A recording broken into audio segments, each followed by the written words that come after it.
bubulungisa. Amen. Phezu komuntu obengenako umbuyekeza ngobulungisa bakhe, phezu komuntu obengenako umvuza ngesenzo sakhe. Hallelujah. Amen. Kuyo yonke loo nto uDavide wayenza, sifuna ke siqwalasele kwakhona the character kaDavide ukuze akwazi ukwenza izenzo ezilolu hlobo. Mamelani bazalwane, kukho into ezimbini ezinokubalula ngoDavide. Hallelujah. Ezenza into yoba uDavide agqame kuyo yonke into awaba yiyo uDavide agqame a-exceed okanye a-excel. Amen. uDavide wayengumuntu phakathi kwabantu, wayefana nami nawe. Amen. But iBhayibhile lithi xa imchaza yayiyindoda yenhliziyo kaThixo. Yayiyindoda elangazelela inhliziyo kaThixo. Amen.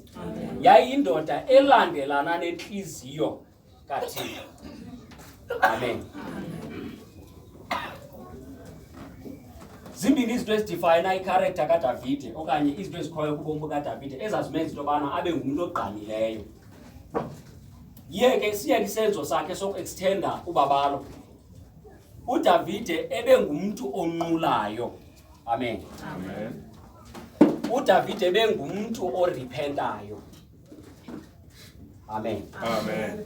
uDavide is well known for irepentance. Ekoneni kwakhe, ekwenzeni kwakhe, ebudlelwaneni bakhe noThixo kuthiwa ebe ngumuntu othi awube onile arepent and repenta ngendlela apha enzulu. Kuthiwa ebe azondlale phambi kosomandla athi ndixolele uba undibulale wena, ndingumoni ongafanelekanga phambi kwakho. Kuthiwa ebe nenhliziyo eguqukayo. Amen. And xa eguquka ebeguquka nyani. And loo nto ibimthinta uThixo ngaye uDavide. Number 2, ngoDavide kuthiwa ebe ngumuntu onqula uThixo.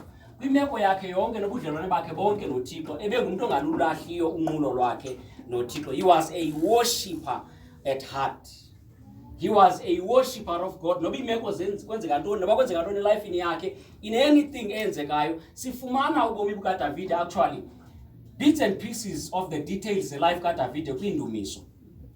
Amen. Amen. Iindumiso azibhalile uDavide ziyasixelela into yobana ebomini bakhe benjani, ebesehlelwa yintoni. Hallelujah. Loo nto isibonisa into ethi wayeyiworshipper yenene, wayengumnquli kaYehova ngenene, because incwadi yendumiso kulapho kuthethwa khona ngemihlabelelo eyabhalwayo ngabantwana bakaThixo bebenqula uYehova ngomhlabelelo. Amen. Amen. Hallelujah. Amen. But more than that, kuxasela ngobomi bukaDavide nokuba ade abe nakho ukuma njengokumkani, asinawuthetha singakhange sibalule into ethi ebesona, ebengumoni, not moni nje kancinci, ebesona uDavide like ukona. Amen. uDavide once killed. uDavide once took a man's wife. Amen. Amen. Wathabatha umfazi womuntu, wabulala lo muntu, wamthabathela kuye umfazi wakhe, waqhubeka kwangangathi ubomi buyaqhubeka khonto irongo ayenzileyo. Until umprofeti kaThixo esiza epointa out ebomini bukaDavide lobana wena ubulele. Hallelujah. Amen. Warepent uDavide.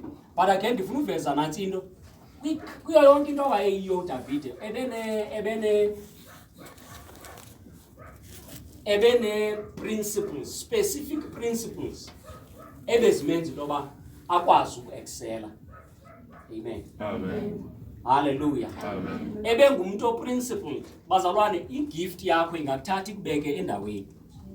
Igift yakho ingakuvulela iminyango ubungenakwazi ungena kuyo. Amen. Amen. But iprinciple ingakwenza uba ukwazi ukuhlala kwezo ndawo.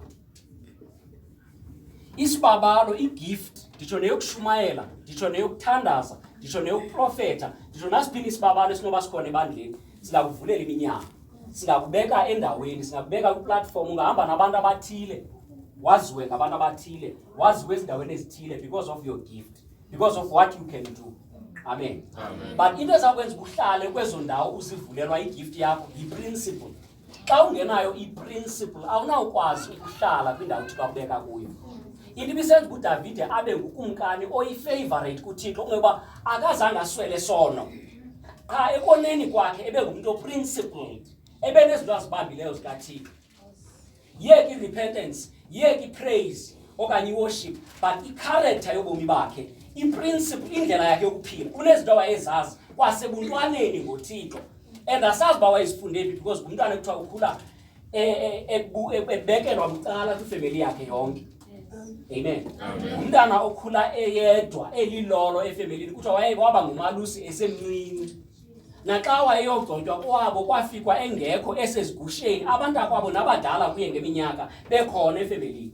Inguye yedwa ongekhona. Amen. But uDavid had some specific principles aphila ngazo ezamgcina endikholelwa enhlizweni yami into yobana zizo ezamgcinayo into yoba abe ngukumkani kwaSirayeli de uThixo adeclare into yoba ubukumkani bukaDavid akusayi kuphela. Amen. Amen. Hallelujah. Ngoba umnombo kaYesu ulandwa kuDavid. Amen. So waba ngumzekelo in his generation to an extent yoba uThixo esemazulwini appointe kuye into yoba the kingdom like that of David will never end but will proceed from generation to generation. Akathethi ngoba uDavid uzawuphila unaphakade but uthetha ngecharacter, uthetha ngeprinciple. Amen. Uthetha ngendlela yokunxibelelana komuntu noThixo kwisenzo abekwe kuso okanye uxanduva alunikiweyo emhlabeni. Amen. Amen. So David had some principles aphila ngazo. Ziyeke ezinye into esendizibalile. Number 1, xa wayegqitya ugcotywa uDavid ithi iBhayibhile wabuyela ezigusheni. uDavid ugcotywe phambi kwabantu akwabo. Xa umuntu egcotywa kwaSirayeli kwakubizwa noomakhelwane nabantu amelene nabo bazowitnessa into yobana ubani uthandisiwe ethandiselwa into ethile and emva kokugcotywa kwakhe ubani lo akayafane naqala. Amen. Amen. Ngoba ugcoko belurepresenta into eyenziwa nguThixo ezulwini phezu kobomi balo muntu. Xa lowo uthunywa nguThixo uba makazogalela ioil phezu kwalo mzalwane for a specific responsibility esizweni. Xa esenza loo nto phambi kwabantu bekuye kuconfirme amazulu yenze loo nto icharacter yalo mzalwane itshintshe because of the anointing kaThixo phezu kwelife yakhe. Amen. Amen. Amen. And loo nto ibisenza into yobana in fact kwa the anointing itself xa umuntu ethandiswa.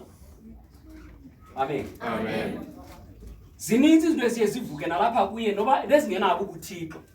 Amen. Amen. Because of le nto